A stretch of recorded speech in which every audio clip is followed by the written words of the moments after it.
हनुमान जी को कोई परास्त क्यों नहीं कर पाता था? दो कारण थे, चरित्र पवित्र और भगवान का चिंतन।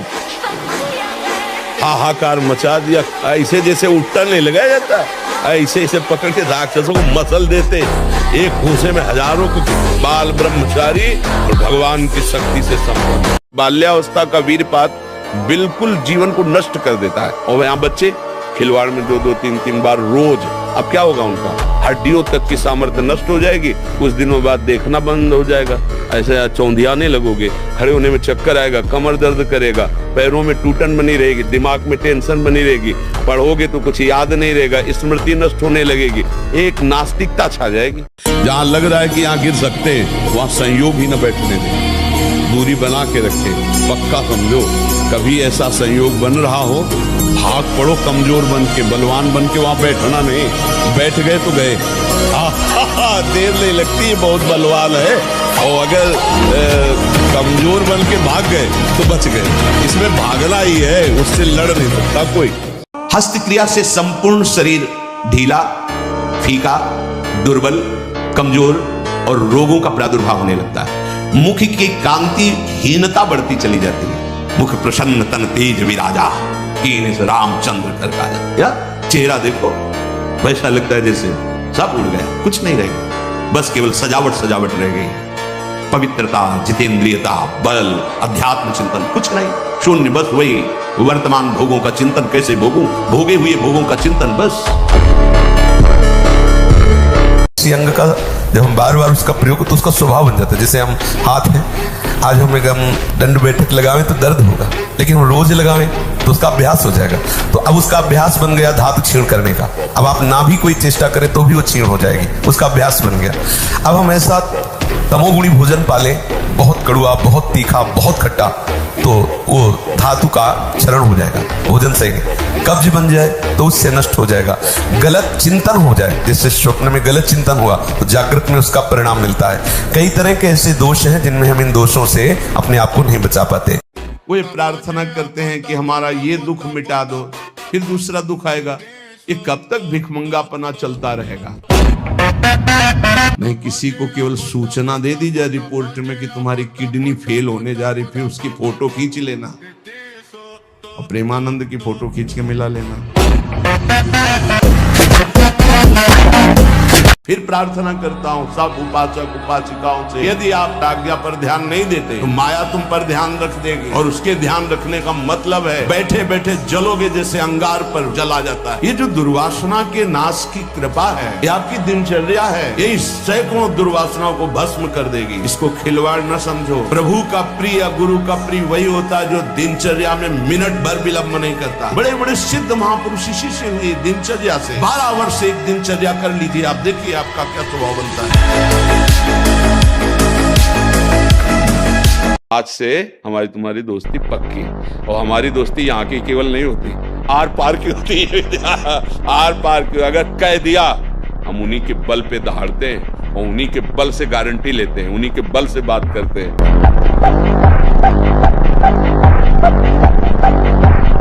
रुष्टा छड़े तो थोड़ी चीज मिली, फूल गए, थोड़ी गई, दैया दैया, ये हमारा जीवन नहीं। एक गंभीर स्वभाव बनाओ, एक उत्तम विचार बनाओ, एक उत्तम कार्यरत रहो, तुम्हें देखो अभी जीवन में चमत्कार आ जाएगा। बात समझो, ये बाहरी आशीर्वाद से कुछ नहीं होता।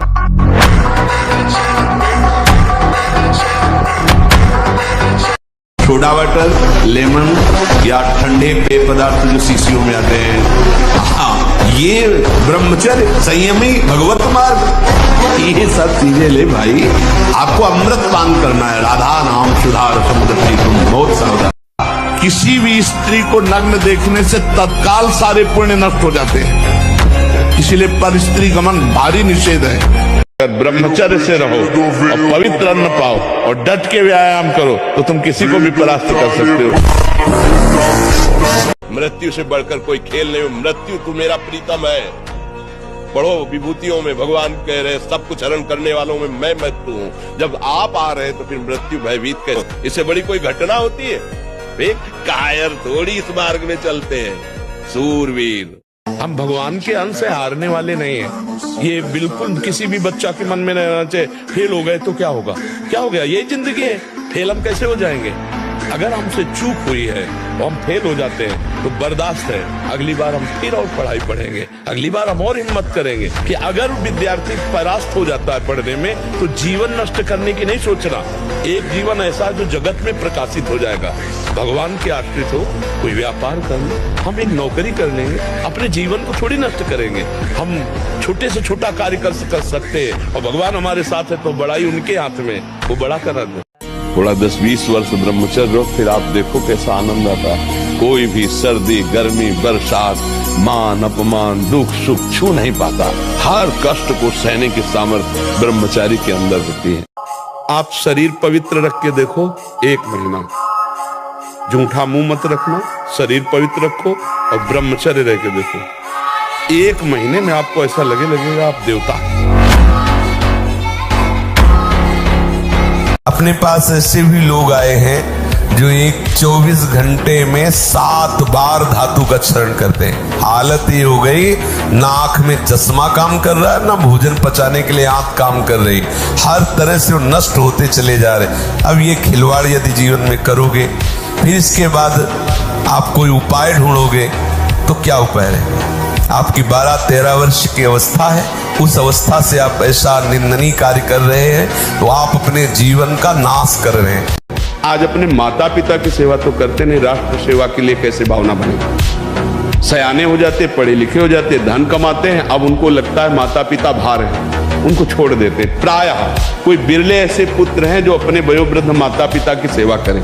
हमें लगता है उनको बैठकर शिक्षा देनी चाहिए कि माता पिता की सेवा, परिवार की सेवा, समाज की सेवा, राष्ट्र की सेवा, इसी से भगवान प्रसन्न होते हैं। अगर हम मंदिर में पूजा करें और बूढ़े माता पिता भूखे बैठे रहे तो भगवान कोई सेवा स्वीकार करने वाले नहीं। अभ्यास तो इतना विचित्र है भैया कि हमको एक साधक मिला, उसने बताया मैं करता ही नहीं, सोते हुए मेरे हाथ से हो जाता, मैं करता भी नहीं हूं, मुझे सुध भी नहीं रहती। तो हमें पहले तो लगा कि ऐसा कैसे हो सकता है, फिर चिंतन में आया कि अभ्यास के द्वारा हो सकता है। अभ्यास, गलत अभ्यास हमारे जीवन को नष्ट कर देता है। तो क्या हम सही अभ्यास से धीरे धीरे गलत अभ्यास पर शासन नहीं कर सकते? कर सकते हैं। आपको यदि लगता है झूठ बोलने से हमें 1000 का फायदा हो जाता है तो 10,000 का पीछे नुकसान आ रहा है जिसे तुम नहीं देख पा रहे हो। माना सत्य बोलने से आपको 4 रुपए मिलेंगे और झूठ बोलने से 400 मिलेंगे। लेकिन आप ध्यान रखना, अगर झूठ बोल के कमाओगे तो ऐसे बच्चे पैदा होंगे कि जिंदगी भर उनकी तुम्हें सेवकाई करनी पड़ेगी और अधर्माचरण में तुम्हारी प्रवृत्ति बढ़ेगी। जीवन भर रोग, प्रपंच, क्लेश, अशांति, इससे आप दुखी रहोगे। अपने चित्त को प्रभु के नाम रूप में लगाइए। भोगों का चिंतन ही ना हो तो कोई परेशानी नहीं भोग त्यागने में। भोग त्यागने में इसलिए परेशानी है कि हमारा भोग चिंतन मुझे चैन से नहीं रहने देता। अंदर से देखिए, कोई भी भोग क्रिया होने के पहले उस भोग में तदात्म होता है और चिंतन होता है। क्रिया बाद में होती है, सब कार्य पहले हो जाता है चिंतन के द्वारा। अब चिंतन के द्वारा उससे जो सुखानुभूति हो रही, अब वो क्रिया में सुखानुभूति प्राप्त करना चाहता वो है नहीं। फिर क्रिया के बाद फिर चिंतन, फिर क्रिया, फिर चिंतन, दुर्गति को प्राप्त हो जाता है। चिंतन बदल गया, फिर क्रियाओं का कोई महत्व नहीं। बिना सत्संग के आप इस युक्ति को नहीं जान पाए। मन से हमारी इतनी घनी दोस्ती हो गई है कि मन ने जो चाहा वो मेरी चाह है। मन चाहता क्या है? 5 ज्ञानेंद्रियों के द्वारा भोगे जाने वाले समस्त विषय। मन को यदि सुधारना है तो इससे दोस्ती हटानी पड़ेगी। आप इंद्रियां नहीं, आप मन नहीं है, आप पूर्ण काम है, पर आपका ये मन आपको अधीन करके भोगों में सुख है ऐसा भ्रम करा। कुछ समझ में आए या ना आए, इतना समझ लो कि इस जन्म को अब हमें व्यर्थ नहीं जाने देना। हर श्वास में, हर सेकंड में हमें राधा राधा राधा राधा राधा राधा रटते रहे, सब ज्ञान हो जाएगा। ब्रह्मचर्य को धूल दूषित कर रहा है, ब्रह्मचर्य का नाश कर रहा है। कमजोर हो जाती है, सीधे बैठने की सामर्थ्य खत्म हो जाती है। वीरपात करने वाले के मसूड़े में फूलना, मुख से दुर्गंध आना, शरीर का पसीना दुर्गंध युक्त होना, नाक के साइड में यहाँ कालिमा आ जाना, उधर लंबा होना, पेट बढ़ना शुरू हो जाता है। वाणी में मृदुता नष्ट हो जाती है, कर्कशता, रुक्षता आ जाती है। कम बोलना, कम सुनना, कम देखना, कम सोना और कम आहार करना, ये 5 पर कंट्रोल करो। सोते समय आपको समय नहीं देना व्यर्थ चिंतन का। उसी समय विषय चिंतन होता है, उसी समय विषय भोग की आकांक्षा जागृत होती, उसी समय विषय देखने की इच्छा होती। मोबाइल है, जिस समय आप अपनी शैया पर जाएं स्विच ऑफ कर दें। आपको उस समय नाम जप में बहुत ध्यान देना कि हर परिस्थिति में आप आनंदित रहोगे। परिस्थिति हमें दुख नहीं दे सकती यदि हमारे विचार सही हैं। थोड़ी सी दवा इतनी सुन्न वाली कष्ट को नहीं होने देती, और चित्त भगवान में जोड़ दो कष्ट होगा। बड़े से बड़े कष्ट को हंस के सहा जाता है। तो बच्चा डिप्रेशन क्यों, दिमाग में भार क्यों? क्योंकि वो अहंकारी अज्ञानी जीव भगवान से परिचय नहीं प्राप्त किया, अध्यात्म को नहीं जाना, इसलिए दुखी हो रहा। नहीं बोलो चिंतन की क्या परेशानी है, पर आत्मविश्वास कम हो जाना नहीं होता है, ये कायर पुरुष का लक्षण है। हारने पर एक जोश पैदा होता है कि अब की बार तो मैं परास्त हो गया, लेकिन अब की बार ऐसा उठूंगा कि ये मुझे परास्त नहीं कर पाए। मजाक में भी किसी को दुख मत दो, मजाक में भी किसी को ऐसे कटु वचन मत कहो जो उसके हृदय को छू जाए, हृदय को दुख पहुंचा दे। और यदि तुम्हारा कोई अपमान करके कड़वी बात कहे तो बोले बधिरा बहरे बन जाओ, सुनो ही मती, नहीं सुनना। अगर आप 5 वर्ष ब्रह्मचर्य रहे केवल इसलिए कि जो हमारी संतान हो वो बहुत देशभक्त, हरिभक्त, बलवान, विद्वान, ज्ञानवान हो, और आप नियम से दोनों भजन करो, और 5 वर्ष बाद गर्भाधान करके संतान उत्पत्ति के शास्त्र सिद्धांत अगर वो महापुरुष न पैदा हो तो बताना। ये जो लोग कहते हैं ना कि अरे बाबा लोग सब कहते हैं देख लेना तुम्हारे पुरखा पानी पा जाएंगे, अगर बादाम ज्यादा खाओगे तो लीवर खराब हो जाएगा, देख कुछ दिन बाद देख लेना। सोचा धर रहे। ये मन मकड़ी के जाले की तरह वासना बुनता रहता है और हमको फंसाता है। इसीलिए उपासक मन के जाल को बनने ही न दे। राधा राधा राधा राधा, वो कहेगा नहीं सुनो ऐसे से ऐसा, राधा राधा, वो आपको फंसा नहीं पाएगा। आपका ब्रह्मचर्य बहुत लंबे समय तक आबाद ऐसे निराशा भरी मानव जिंदगी यार किस काम की। एकदम सुन देखो ना, लोग मरे बुझे ऐसे घूमे। अरे थोड़ा संयम लाओ, थोड़ा समझो तुम भी भगवान के वही अंश हो जिस अंश में अपार शक्ति भरी हुई है।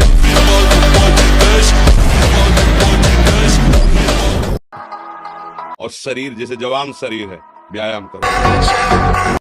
चिंतन से गर्म हो जाती है नाड़ी, तो वीर पूरे शरीर के रक्त के साथ है। उसी से आपकी हड्डियां मजबूत होती हैं, उसी से आपका शरीर बलिष्ठ होता है, उसी से आपके मन को पवित्र विचारों में चलने की सामर्थ्य मिलती है। कहना नहीं पढ़ाई पढ़ रहा हूँ, नाम जप कर रहा हूँ, तुम्हारी गरज हो तो पास कर देना, तुम्हारी गरज हो तो पास कर देना। जहाँ रखोगे जैसे रहोगे वैसे रहूंगा, और आपको पुकारता रहूंगा, आपका स्मरण करता रहूंगा, माया पर विजय प्राप्त हो जाएगी। गजब की बात है, कोई शौच में बैठा हो और ऐसे दृष्टि पहुंच जाए तो ऐसे नहीं होता, और तुम एकांत में वही देख रहे हो मलमूत्र के द्वारा। और कौन सा देख रहे हो? देव मंदिर देख रहे हो क्या? क्या देख रहे हो तुम? सोच लघु शंका के ही स्थान तो है। कौन सी बहुत बड़ी बात है? उन्हीं से पैदा हुए हो, उसी द्वार से पैदा हुए हो, और उसी में देखकर विकार युक्त होकर फिर वही मरना चाहते हो, दुर्गति को प्राप्त होना चाहते हो। इसी बात से दुर्दशा हो गई। गंदे बच्चे, गंदा दृश्य, गंदा चिंतन, गंदी क्रियाएं नष्ट। बंद करो ये विषय वार्ता का चिंतन, ये कोटि नरकों जैसा भय प्रदान करने वाला है। तुम्हारे जीवनी शक्ति एक सीमित है, अभी यौवन अवस्था है, नष्ट कर लो, फिर किसी काम के नहीं रहोगे। मुस्कुराहट, रूपा शक्ति, मृदु भाषण, इसने तुम्हारे मन का अपहरण कर लिया है। बचाओ अपने मन को और मनमोहन की तरफ लगाओ। वास्तविकता के साथ जागो। यह बात कर्म के प्रतिफल की चेष्टा करना, तुम तो केवल वही करो जो तुम्हारे वश में है। देखो, जब आप लोग अपनी जीवनी शक्ति का नाश करते हो तो सबसे पहला प्रभाव उसका स्मृति पे पड़ता है, दूसरा प्रभाव मन पे पड़ता है। ब्रह्मचर्य, प्राण और मन तीनों एक कतारतम है।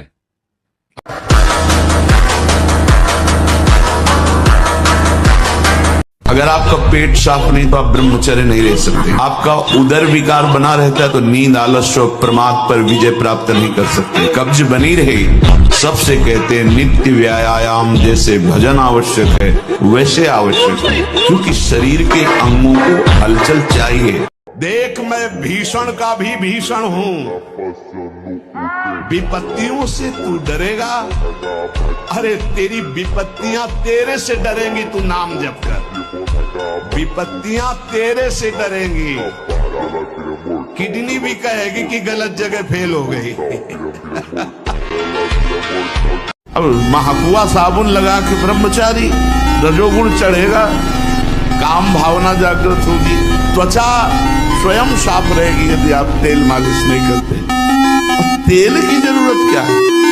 ब्रह्मचर्य तो तेल की जरूरत है। सर्दी अब शुरू नहीं हुई हो, गीजर से स्नान प्रार्थना हो। ये समझ लीजिए कि चरित्रवान के पास ईश्वर चरण चुमता है। देखो, हम राम चरित्र गाते, राम जी रघुवंश में प्रकट हुए, रावण उत्तम कुल कुलस्त करना थे, वही भगवद अंश है, जय विजय और कोई दूसरा नहीं। लेकिन चरित्रहीन हो गया तो राक्षस कहा गया। ये लीला करके दिखाया कि एक चरित्रहीन हो गया तो राक्षस, चरित्रवान वही भगवान। वृत्तियों को बिगाड़ देने वाली एक चेष्टा है। मरणम बिंदु पातेन जीवनम बिंदु धारणा, ये भगवान शंकर का अमिट सिद्धांत है। जो वीर को रोकता है, धारण करता है, वो अमर है, वो ब्रह्म स्वरूप हो जाता है।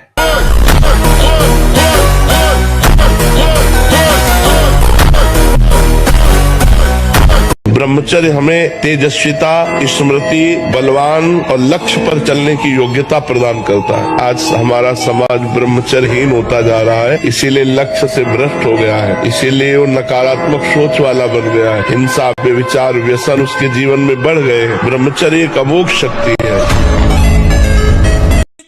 युद्ध कर, उठ, हारेगा, मारा जाएगा तो स्वर्ग मिलेगा और जीतेगा तो भूमि का राज। कार्य में लगा। बहादुर आदमी चोट लगने पर और खूंखार होता है। कायर आदमी एक बूंद खून देखेगा, दैया रे भाग गए। तो ये कायरों का मार्ग थोड़ी है, सूरवीरों का मार्ग है। अगर कहीं भी हम झुकते तो हम सावधान होते हैं। ये कौन सी ऐसी वृत्ति है जो मुझे रौंद दिया, गिरा दिया? सूक्ष्मता से उस वृत्ति को पकड़ा और कस दिया। डरो मत, घबराओ मत, गिर जाना भी यहाँ दौड़ना है। अगर गिर भी गए तो अनुभव करो कहां से फिसले, वहां से आप सावधान हो। ये ऐसा खेल नहीं है कि आप निराश हो जाएं, आप परास्त हो जाएं।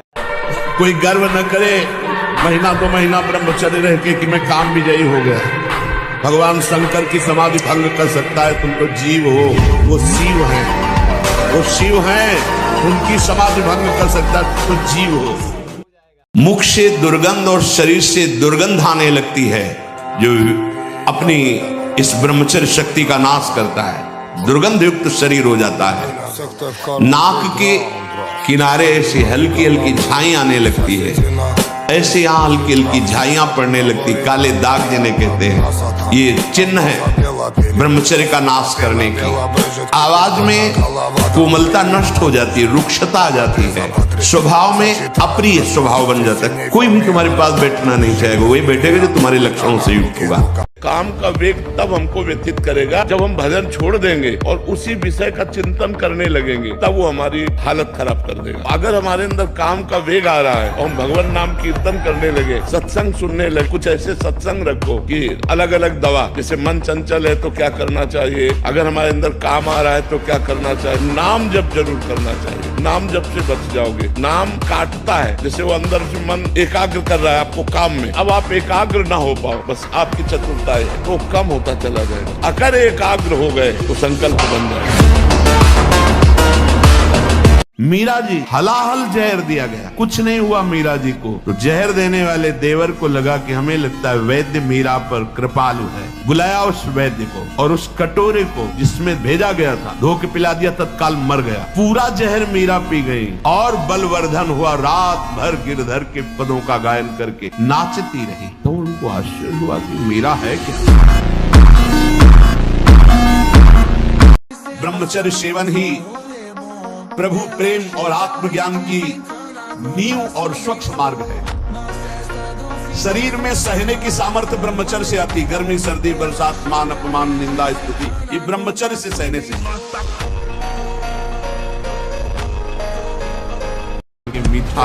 मीठा तो ब्रह्मचर्य में थोड़ा बस ले ले, इसके बाद अधिक मीठा भी वो जहर का काम करेगा, स्वाभाविक ब्रह्मचर्य को नष्ट करेगा। जो भोजन कब्जियत बनाती है, अगर ऐसा भोजन पाया जाएगा तो ब्रह्मचर्य अपने आप अपने दोष के रूप में नष्ट हो जाएगा। सात्विक भोजन, पेट साफ बहुत आवश्यक। हल्का भोजन, कम मात्रा में, पेट उधर बहुत सुंदर आपके भजन की वृत्ति बढ़ेगी। आपका ब्रह्मचर्य बहुत लंबे समय तक आबाद चलेगा।